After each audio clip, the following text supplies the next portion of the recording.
Okay, back to where we left off yesterday.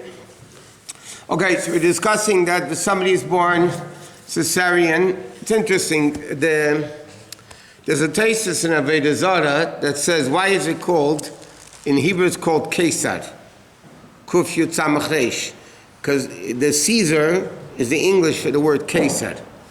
Okay? Now, thesis in Avodah Zarah says, where does this Niturch Kisri come from?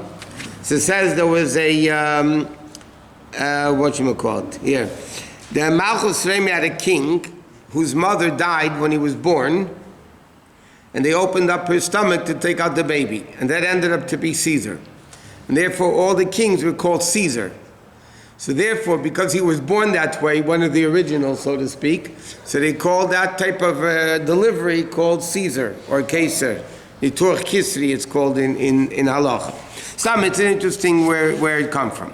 Okay, now what? Sometimes there's a situation. This is a very delicate situation in halacha.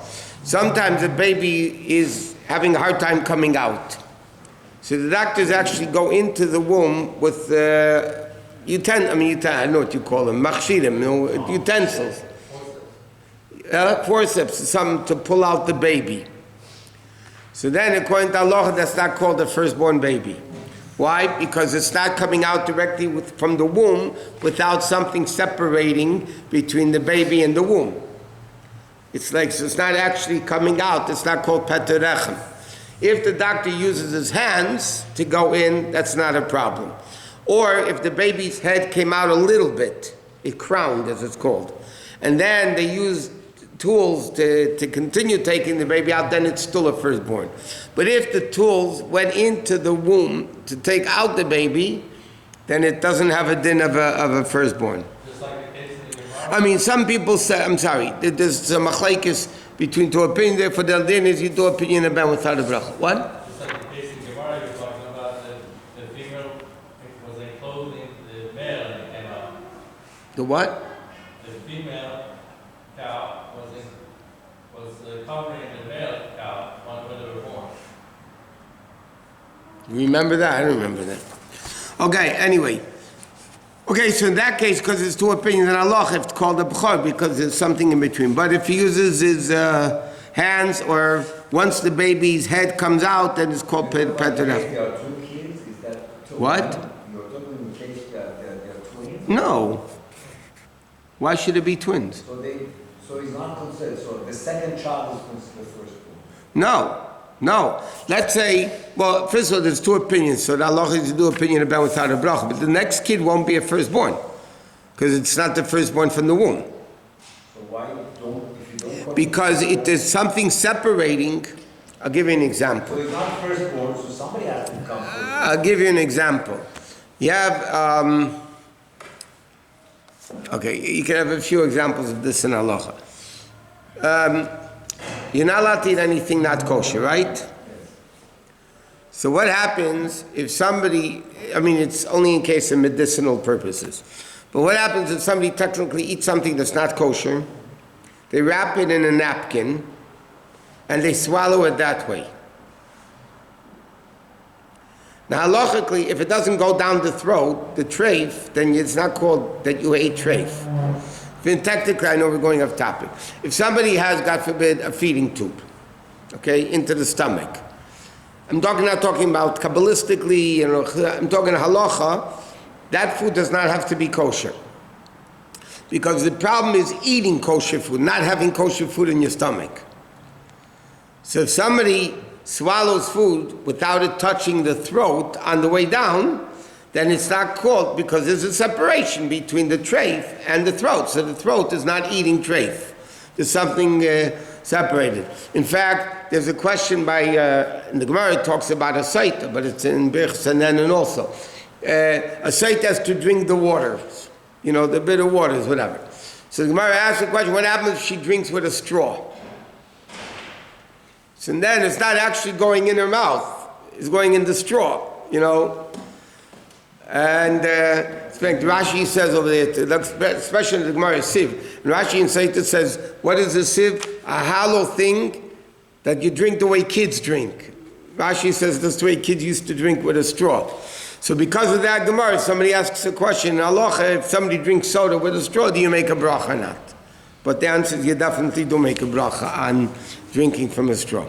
Here we're talking about a single kid. So the next kid for sure won't need opinion, I bet. Okay, now, Siamese twins, we said.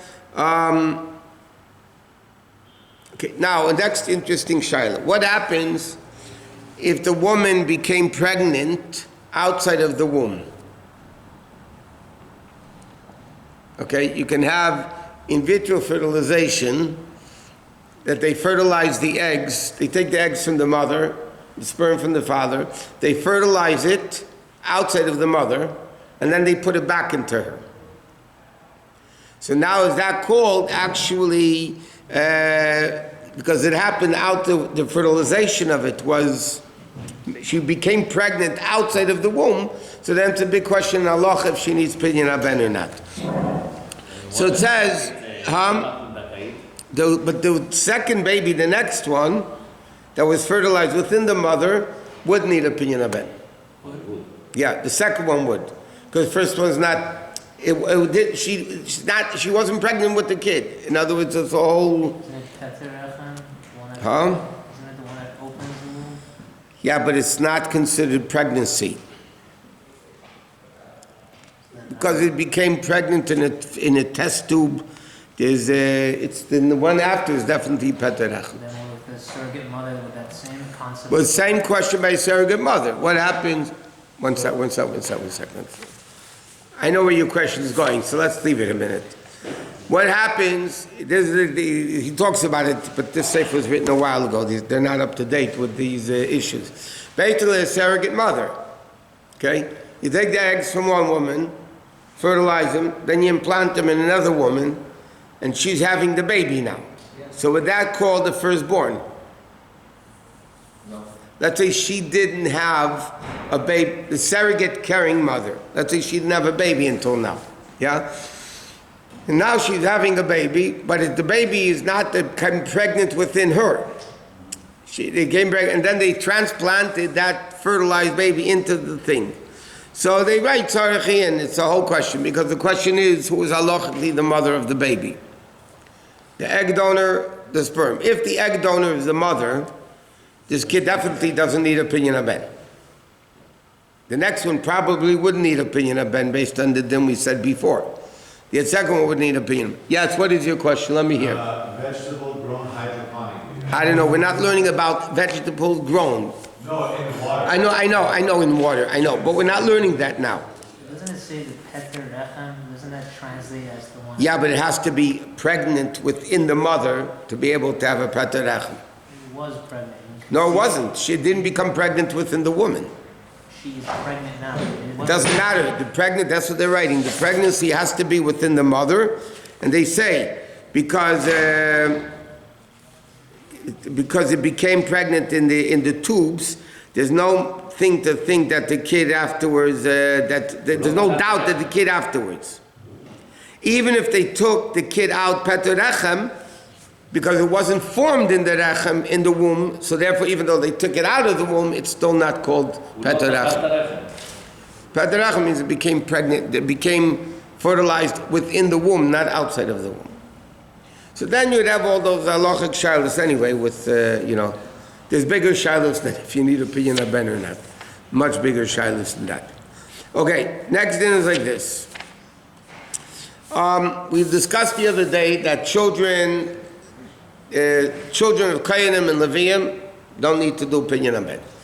Even if the mother of the baby is Bas Levi or Bas Kohen, she also doesn't need a Pidyon Haben either. Now, the grandkids of a Kohen, let's say a Kohen or a Levi have a daughter, so her kid wouldn't need a Pidyon Haben. But that kid that was born, let's say, marries another Yisraelis, so they would need a Pidyon Haben, because it doesn't go that far. Okay, now, this happens way too often. What happens if a Bas Levi gets pregnant from a Goy? Or a Bas Kohen gets pregnant from a Goy? do you need a Pidyon Ben for that baby or not? So the halacha is, interestingly, if it's a Bas Levi that got pregnant from a goy, that kid needs Pidyon Ben. If it's a Bas Kohen that had a kid from a goy, that kid would need a Pidyon Ben. The Bas Levi would not need. The Bas Levi would not need. That's what I meant to say, and the Bas Kohen would need. Why? Because a Bas Levi, not that you're allowed to, but when she lives with a guy, she didn't become puzzle as a Bas Levi. She's still a Bas Levi.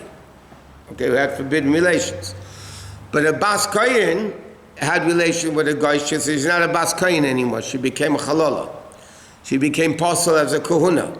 So then she has a din of a regular Yisraelis. If she has a din of a regular Yisraelis, she has the firstborn, then she would have to do Pidyon Ben. Now the problem is, the father's a guy. The mother doesn't have to do Pidyon Ben. So who has to do Pidyon Ben? The son when he grow up. So the answer is, when the son becomes an adult, he needs to be told that he has to do a Pidyon Ben. Sometimes what they do is, Bais Din does the Pidyon Ben, as the representatives of Klal Yisrael. So the Bais Din will do a Pidyon Ben. What? Let's say for some reason the mother can't keep the baby. She gives birth to the baby, but she can't keep the baby and give it up for adoption. If it's a firstborn, the kid still needs to have a Pidyon Ben. Would it give it to other parents?